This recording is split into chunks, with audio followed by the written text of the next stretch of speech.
Des produits de première qualité, premier choix, marque originale.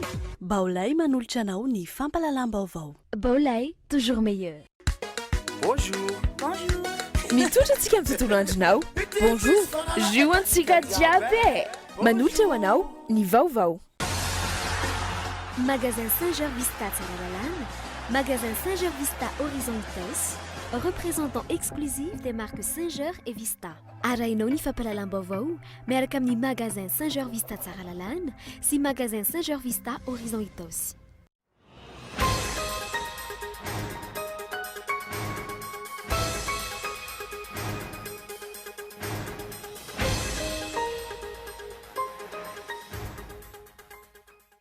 Tany manodidina ny 4 hektara indray no lasan'ny vahiny any Belinta Mahajanga, tany izay any Colomb ary nanjarian'ny mponina tany an-toerana efa 70 taona mahery izay.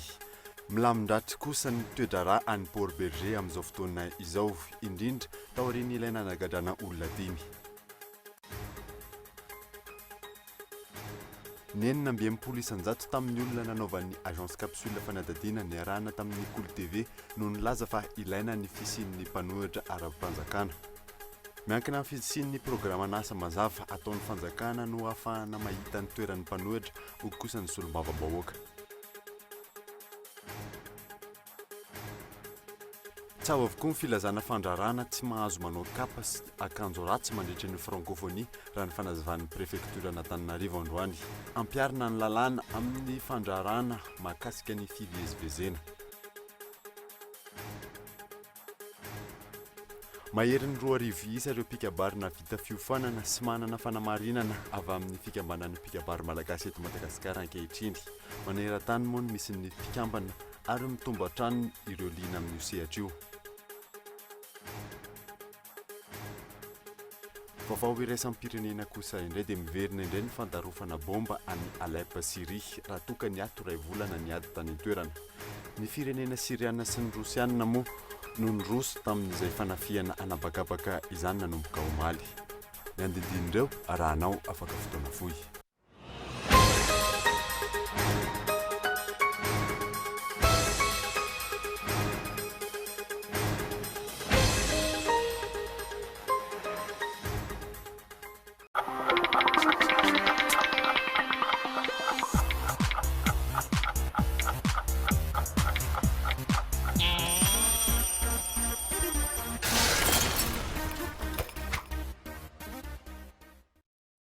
Vita ve ny télécommande hoateritsika rahampitso? Ka io jiritany latapak'io ariko. Ty lesy misy solution amin'ilay be. Ouai, mety amintsika kosa lesy ty a. Ne craignez plus les coupures d'électricité. Simple d'utilisation, facile à installer. 5 watts à 300 watts. Monocristalline, polycristalline. Baolay, représentant de la marque originale Baolilay. Baolay, toujours meilleur. Bonjour. Bonjour. Bonjour.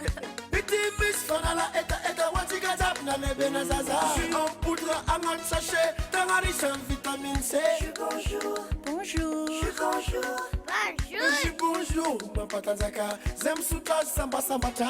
Bonjour nareo e. Bonjour. Bonjour. Maro karazana go aminazy, tsara loatra za miala aminazy. Jetsika jiaby. Bonjour.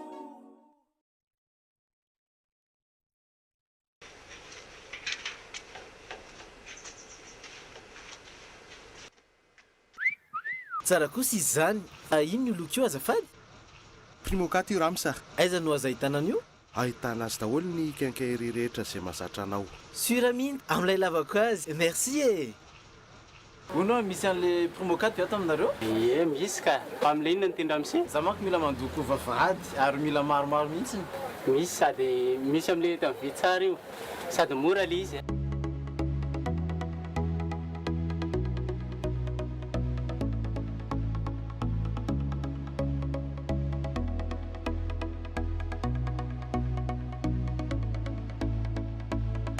Miss peinture à locaux les Primo 4 hein.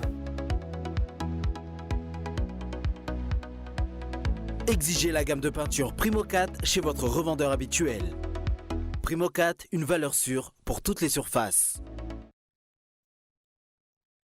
sous le haut patronage du Premier ministre du gouvernement, M. Mahafal Soulnandrasana Olivier, dans le cadre de la Semaine de la Solidarité pour la Nutrition, en collaboration étroite avec l'Office national de nutrition, ONN. La plateforme de la société civile HIN présente Salon HIN. Salon HIN, le rendez-vous de tous les acteurs contribuant à la lutte contre la malnutrition à Madagascar. 16 et 17 novembre au parvis de l'hôtel de ville à Nalakil. Au programme, échange, exposition des activités de HIN et ses partenaires pour la nutrition, espace vente. Entrée libre. HINA pour un avenir radieux des enfants malagasy, soutenu par une bonne nutrition.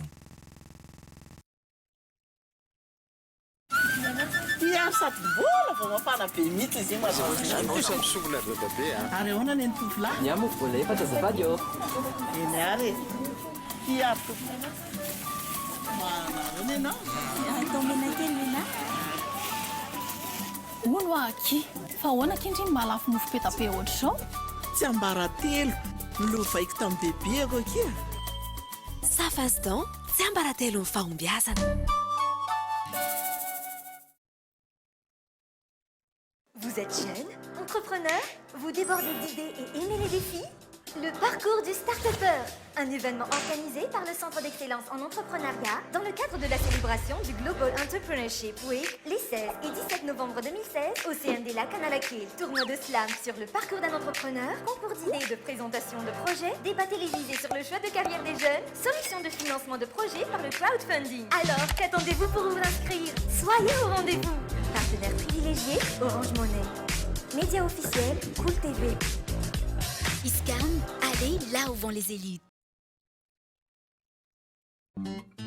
Famongorana tanteraka amin'ny polio eto Madagasikara dia isy indray nietsika fanamafisana ny andron'ny vaksiny polio na vavy polio izay atao manerana ny nosy. Vaksiny atao isa-tokantrano eny amin'ny toerana voatokana na eny amin'ny tobim-pahasalamana ary hiateteham-bava. Ry ray aman-dreny ndao hiara entana isika ho famongorana amin'ny polio ka mpandrosoa tokantrano no mpanao vaksiny. Sun saza no salama atao vaksiny no sara. Fanamafisana ny andro vaksiny na vavy polio ny 12, 17 ary 12 novambra 12 sy 10 ho an'ny zaza vao teraka hatramin'ny 5 taona.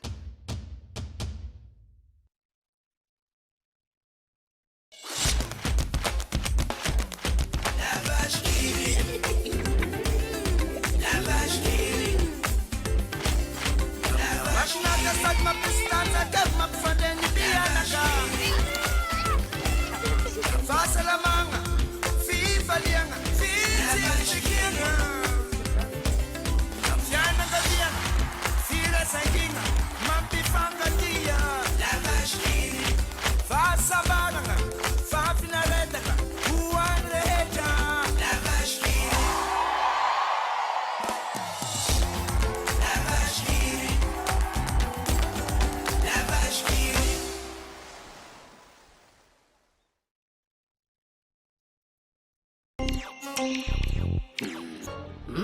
Ok, on détourne leur attention et on prend les manettes. Et comment on fait, Rouge? On improvise. Arrête, tu me fais une cacahuète. Allez, laisse-moi faire.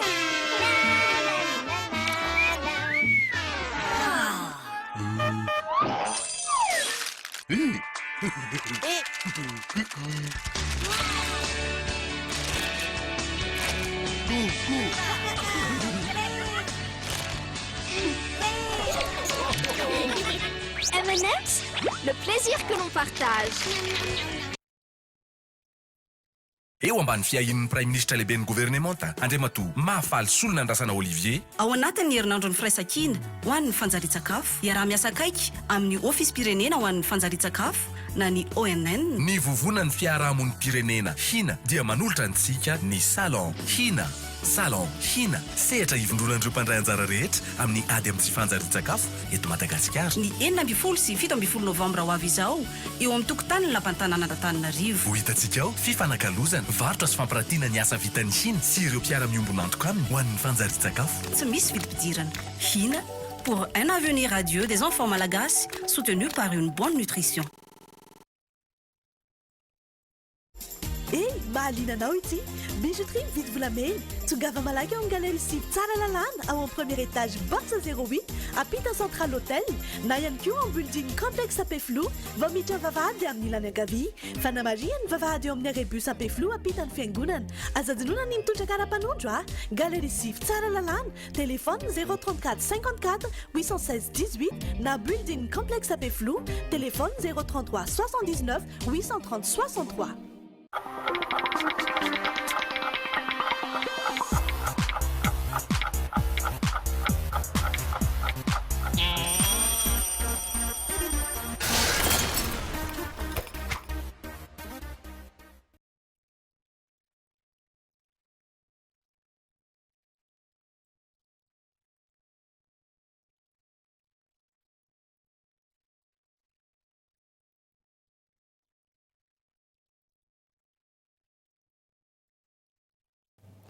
Finaritra tompoko lasy tompoko vavy manasanao ary anaraka ny fampahalalam-baovao Ankolo TV hatramin'ny farany ny anombotsika ny vaovao dia tany manodidina ny 4 hektara indray no lasan'ny vahiny any Belita Mahajanga tany izay any Colomb ary efa nanjariany mponina any toerana moa efa 70 taona mahery zay izao nefa misy milaza fa tompon'ny tany tampoka ka mikasa amefy izany nampiakatra ny raharaha eny amin'ny conseil d'état ireo mponina any toerana fanadidiny zo rakotandrena. Mitoy sy mipotra tsikelikely ireo malotona feno natao ambadik'ilay resaka fanamorana ny fangatahana ny taratasy ho an'ny resaka tanin'ny Colomb izay nataon'ny filoham-pirenena tamin'ny fiandohan'ity taona ity any Belita Mahajanga tany eo amin'ny 4 hektara eo no kasain'ny teratany vahiny iray ofefena. Efa misy malagasy nanajary ny toerana anefa tao anatin'ny 70 taona mahery ary izy ireo no efa nanao ny andinindininy amin'ny fangatahana ny tany teny anivon'ny sampandrarahan'ny fananantany. Nisy anefa ny olona mipotra tampoka sy milaza ho tompon'ny tany ary mikasa ny amefy izany. Ka amin'izao fotoana zany rehefa tonga taty amin'ny ministère zany le dossier niala avy tao amin'ny direction aloha izy avis favorable. Rehefa tonga tary amin'ny ministère dia lasa nisy décision hoe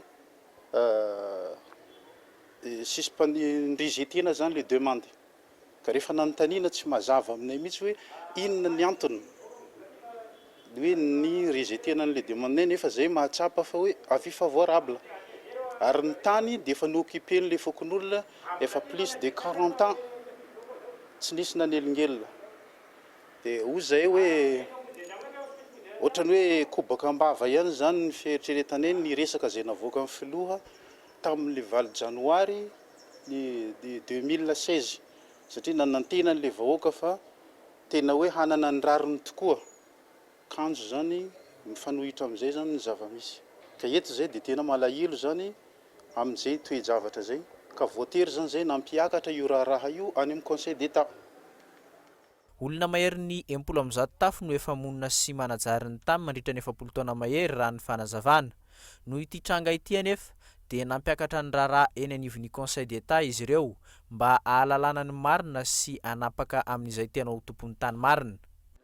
Olona anankiray izy io fa zindre tsy miseho le olona fa gasy ihany ohatra hoe karana hono le olona fa tsy fantatra anay hoe ary tsy hitany maso le karana fa le mandeha miady aminay aloha le gasy no asainy ny travaillen'le ady aminay fokon'olona mandy inona ary ny procédure arahanay dia hoe manao demande transfert à l'état ireo dia zone apetrahan'le fangatahana dia napetraka anay n'le fangatahana dia nandeha dia nytransferena tany amin'ny district dia nidina n'le commission nanao n'le fitsirihana dia nafisena rehefa vita moa ny fitsirihana dia natao ny afisage sy notifiena zay amin'le anaran'le olona zay lazena fa hoe titre n'le tany ka valiny tao anatin'ny 2 volana dia non opposition tsy nisy ny contre tsy nisy hoe nilaza fa hoe tompony dia zay no nahatonga n'le dossier dia nandeha ara-dalàna n'le dossier dia tokony teo mihitsy zany tokony nipoitra zany ry zareo hoe anay ny tany kanefa tsy nisy zay zavatra zay dia zay mihitsy zany zavatra nahagaga zany dia eto moa zay zany tena manome tsy ny fanjakana mihitsy zany zay eto e. Tsy mbola fantatra mazava hatreto ny olona mitady ibody io tany io teratany karana hatreto no ambaran'ireo mponina ho mitady aka izany. Ny fanontaniana mipetraka dia ny hoe izany mivarotra ny tany ho an'ireo mponina amin'ny faritra maro hiaran'ny mitovy amin'ity tranga ity araka ny efa notanterina teto amin'ny Kolo TV FM toy ny ao Ampangabe Kobakambava fotsiny ihany ny an'ny mpitondra fanjakana tamin'ny fiandohan'ny taona endrika fivarotana tanindrazana hafa indray izao ataony izao hoy izy ireo. Mijanona any amin'ny faritra izay atrantsika dia milamina amin'ndatry ny toedraraha ao Port Berger amin'izao fotoana izao indrindra moa taorily nanagadrana olona 5 izay nolazaina fa nanimba ny fananany sinoa mandroaka ireo malagasy any an-toerana. Nandiso ny fanambarana nataon'ny sekretera mpanjakana miadidin'ny gendarmerie kosa androany ny olona velotsara Paul Bert Fanarediny Boaza Razanatso. Namoaka teny ny sekretera mpanjakana misanany gendarmerie pirenena fa hitondra fampandrosoana ho an'ny distrikany Port Berger sy ny vahoaka any an-toerana ny fidiran'ny sinoa miasa ao an-toerana. Nandisy izany fanambarana izany ny olona velotsara Paul Bert ary nilaza fa tsy misy fampandrosoana entin'ny sinoa any an-toerana na dia kely aza. Ny mandroaka ny malagasy amin'ny tany izay noajariana andritry ny taona maro no miseho sy fanambana volon'olona. Ny raha ao Port Berger moa zany dia ny sinoa zany no maniliky ny gasy izay miasa amin'ny tany fivelomany hatramizay. Omaly zahay nahino secrétaire d'état en gendarmerie nilaza fa hoe ny sinoa miasa amin'io faritra atao hoe Ankazomena Ambodisakoagna io dia mitondra fampandrosoagna ho an'ny faritra.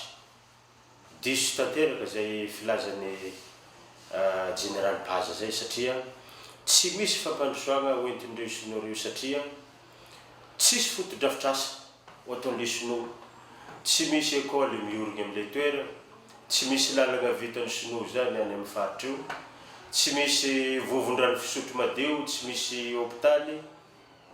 Ny sinoa aza tamin'ny volana avril sy volana mai tamin'ity taona ity dia namotiky ny volin'ny vahoaka namboly amin'io tany. Aminay zany dia olona tsy mitondra fampandrosoana zany fa hitondra fampahantrana, hitondra kere amin'ny vahoaka ao agnatin'ny commune Ambodisakoagna, indrindrandrindra ao amin'ny Fokotany, Ankazomena sy Antanambabe sy ny manodidina. Tsy milamina ary tsy lamina ny raharahany an-toerana araka izany raha tsy ny vahaolana miainga avy ny fotony no ampiarina araka ny fanazavana hatrany. Ny vahaolana hitan'ny fokon'olona dia hoe tokony hovotsorana zany le olona isamorony hémorragie. Raha izay faharoa tsy tokony hisy fisamoran'olona intsony zany ataony hémorragie amin'igny faritra Port Berger mahakasika ity raharahany sinoa ity. Ary fahatelo dia tokony averiny amin'ny vahoaka tsirairay zany ny tany fiasany hatramizay. Ary zay mihitsy zany no takin'ny vahoaka moniny amin'io faritra io hoe tokony veriny ary tsy maintsy hiveriny amin'io toerana fiasany io zany le vahoaka. Takinay ny fivoahan'ireo olona isamorony hémorragie ireo satria ny sinoa ne tamin'ny mois d'avril sy mois de mai namony volon'olo e. Volin'ny gaz mitentika 50 hectares potiky ny mpiteny sinoa. Niakatra fitsarana zany raha zany tsy nigadra sinoa. Tsy nahazo dommage ny vahoaka malagasy.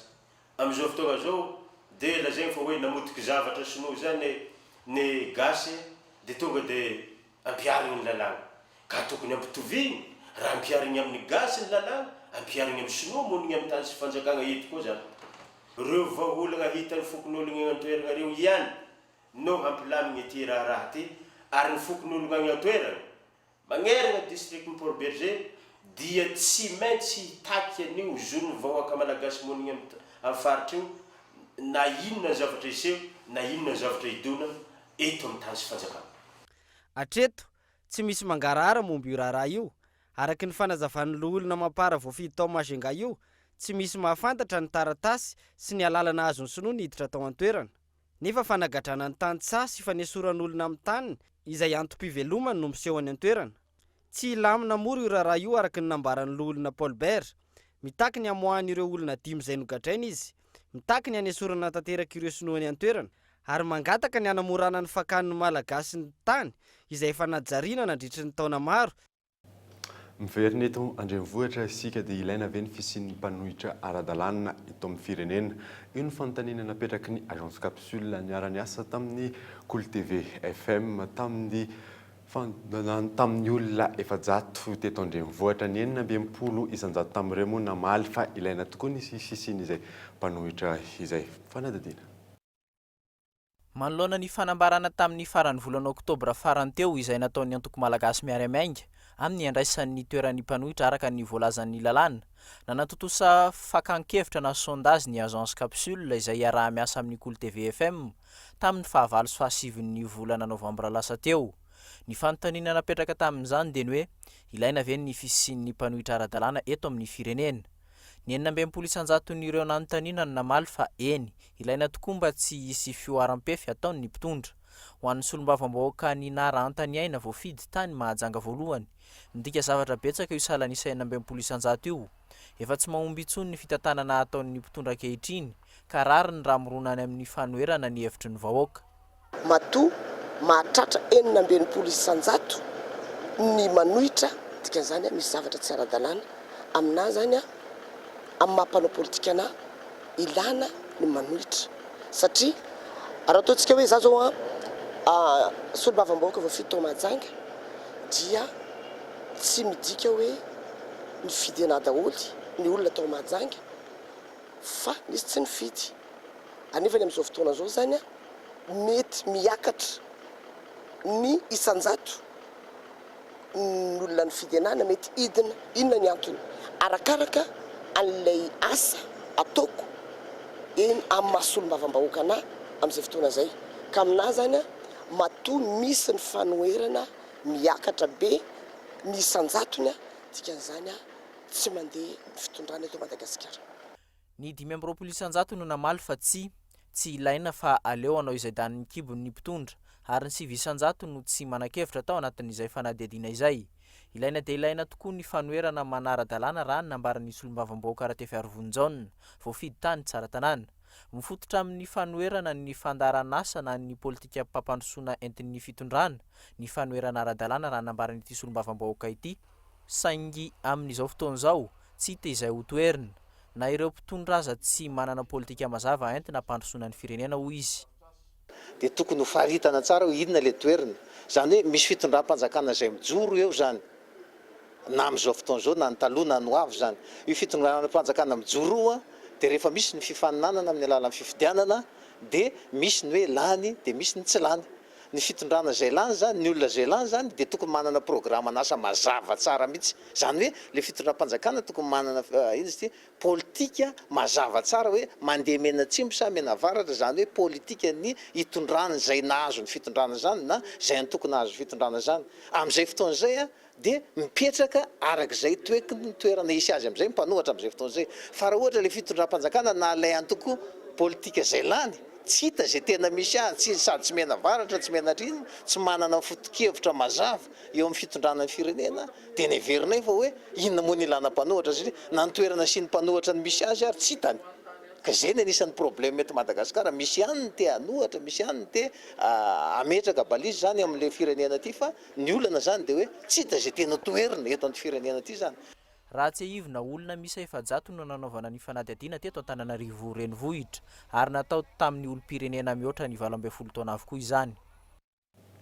Amin'izao akatoko ny francophonie izao mandeha avokoa ireo tsao sy resaka eo amin'ny fifamoivozana sy ny fipetraraisina andraisana izany fa nanarotana fampiarana ny lalàny izany hoy ny tompony andraikitra ambony voadika toy ny fahatarana eo amin'ny fandraisana andraikitra izany hoy kosa ireo olon-tsotra fanadihadiana rindra rendra ny manana. Dia miasa foana ohatry ny andavanandro ihany. Zay zany tapibe amin'ny herinandro. Ary hoe manao ahoana hoe mety fita ndraika anao mandeha amin'ny sisa hoe tsy mahazo mijanona eny amin'ny reny tona dia miala fa tsy manao vodihazo be. Ny fitsipika tsy maintsy avahana ny tomobila mila madio tsara dia tomobila tsy matamata mila miasa zany zay fotsiny ny condition zareo zavatra tsy maintsy zavatsalia zany efa didina avoaka dia tsy maintsy manaraka. Izay ny valiteny mpamily amin'ny zotra dia manoloana ny resaka mandeha fa tsy mahazo miasa mandritra ny francophonie ny fiara fitateram-bahoaka izany hoe mahazo mampiasa ny lalana avokoa ny tsirairay saingy mafisina ny fanarahan-dalàna ary tsao ireny resaka mandeha etseroa momba ny fifamovozana mandritra ny fanambean'ny francophonie araky ny fanazavany ny eo anivon'ny ministera ny fitaterana sy ny préfecture n'Antananarivo. Scooter ave mahazo mandeha tonga hatramina hoe olona manao kapa ave mahazo mandeha ny miarabe lasa ambany loatra le ady-hevitra raha zay no atao fa le izy dia tsotra ajaina foana ny fahafahan'ny olona tsirairay mandeha sy ny fahafahan'ny entana mivezivezy. Io dia ny fepetra mife ny ataoko hoe fitsipika fifamoivoizana zay foana ihany no mitondra azy fa ny mahakasika ny hoe fahalalahana dia malalaka ny rehetra mivezivezy. Ataoko hoe ny lalana somary voatokana kely angambany a tsy mbola tena hoe afaka ampiasaina amin'ny maharabe azy zay mbola tsy misokatra mivezivezena amin'ny olona rehetrarehetra amin'ny vahoaka dia reto lalana vaovao zay vao eo an-dalam-panamboarana reto zay le feo mandeha foana ka le olona be resaka fa ny taratasy ihany manamarina zao be dia be ny manontany amiko hoe hidy ve ny tsenany mahamasina sy ny ambodiny sotra tsy fantatro oa zany tsy namoaka zany lalana zany amin'ny enina mihitsy no nampiatra lany lany io zay fa tsy tanteraka foana fa voatohitohina ny fampiarana azy ka nararotinay zany le francophonie mba ahafahana manohy ary tombontsoa ambisy mariny ny jerevana amin'ny zavatra io fa tsy hoe ho an'ny francophonie irery ihany tombontsoa antsika malagasy io fa tsy ho an'ny francophonie irery ihany dia zay entana rehetra tratra hoentiny miposiposy io dia foriera fa tsy miala maina fotsiny ny tompony fa ny mpitarika posy ihany voasazy tsy hoe tonga dia ampiatra ekanao dia jady nao ty lalàna dia voaka dia ampiarina fa efa nisy fitaizana ataonao tany zavatra efa tenenina ny fokotany tenenina vomera fandripalemana ary efa fata mitany vitamina zany efa ela be communication amin'ny zavatra ty. Ny ezakana na didina ihany koa ny tompon'andram-panjakana fa asa amin'ny andavanandro ny fampiarana ny lalàna. Tombontsoa an'ireo olona rehetra miasa eto Antananarivo ny fisian'ny vahiny ka raha ny sihitsiny raha ohatra ka diovina ny tanàna amena tombontsoa ny secteur formel. Tsy lahady mandritra ny francophonie ary alohan'ny fety Noely dia ho averina savaina daholo indray ireo fiara mpitatitra rehetrarehetra ny taxi sy ny taxi be ny mahara-dalàna sy tsy mahara-dalàna azy par mesure de sécurité satria tsy fantatra so dia isy taxi mpisantoka dia anendaka vahiny na anendaka olona eto Antananarivo dia hanaratsy ny lazan'ny Madagasikara ary mety hanimba indray ny asan'ireo hôtely sy ny restaurant noho zany zany dia ho fitsonjovana an'ireo teo sehatra tsy miakina zay mba tia apidi-bola amin'izay taorianan'iny crise mafy be iny dia alao apetraka izay sécurité zay. Miompareto andrenivohitra avokoa ny ezaka ataon'ny mpitondra amin'izao akatiky ny fandraisana ny fianambeany tany sy miteny frantsay izao. Milaza mpitondra fa mafisina ny fampiarana ny lalàna, diovina ary amboarina ny lalan-dratsy amin'ireo lalana izay mety ho lalovan'ireo délégationna vahiny. Velomina ny fitsipika fotsy eny amin'ny arabe. Apetraka ireo tsady-by mandritra ny fifamovozana eny amin'ny sisiny arabe, amafisina ny fandriampahalemana satria fiara mifono vy misy 30 no hiparitaka manerana ny renivohitra ary misy 7 ireo mpitandro ny filaminana hiasa mandritra ny fotoana io. Fepetrahana konana ny zava-misy marina hiaina ny vahoaka malagasy no raisiny mpitondra manoloana ny fahatongavan'ny vahiny izay tsy nifidy azy akory. Ao anatin'ny resaka francophonie izay hatrany dia namoaka notin'ny ministeran'ny tanora sy ny fanatanjahantena fa miato avokoa ny fividianana ny filohan'ny federasiona taranja ara-panatanjahantena rehetra mandritra ny francophonie. Nilaza ny minisitra fa mila mampiseho fitondrantena mendrika ny tsirairay avy amin'ny fiandohan'ny volana desambra izao moa no fividianana izay tokony atao vao afaka atao raha ny fantatra. Fividianana ny filohan'ny federasiona ny atletisme sy ny rugby no tokony tanterahana 5 izao nahato izao. Tahotra ny sin'ny menimenina mandritry ny fionambe momba ny alabato amin'ny fividianana filohan'ny federasiona moa no anton'izany ka mety anaratsy ny endriky mpitondra manoloana n'ireo vahiny. Lafim-baovao afantanteraka kosa indray dia nahazo aina ny tahirim-bola vahiny ao amin'ny banky foiben'ny Madagasikara tamin'ity taona ity. Mihoatra tamin'ny taon-dasa raha ny taremarika avy amin'ny banky foiben'ny Madagasikara. Mifandanja amin'ny fanafarana entana mandritra ny 3 volana io tahiry io ankehitriny. Fanatidiny Lili Rabiata. Mitentana 3.700 faingo enina tapitrisa DTS na 7.700 faingo 7 tapitrisa $. Nitahirin'ny vola vahiny eo amin'ny banky foibe Madagasikara ny fiandohan'ny volana oktobra teo, raha ny tarehimarika avy amin'ny banky foibe Madagasikara. Ahafahana manafatra entana mandritra ny 3 volana sy tapany io tahiry io raha ny fanazavana. Ny tombo io tarehimarika io mihoatra ny tamin'ny taondasy izay mitentana 900 tapitrisa $.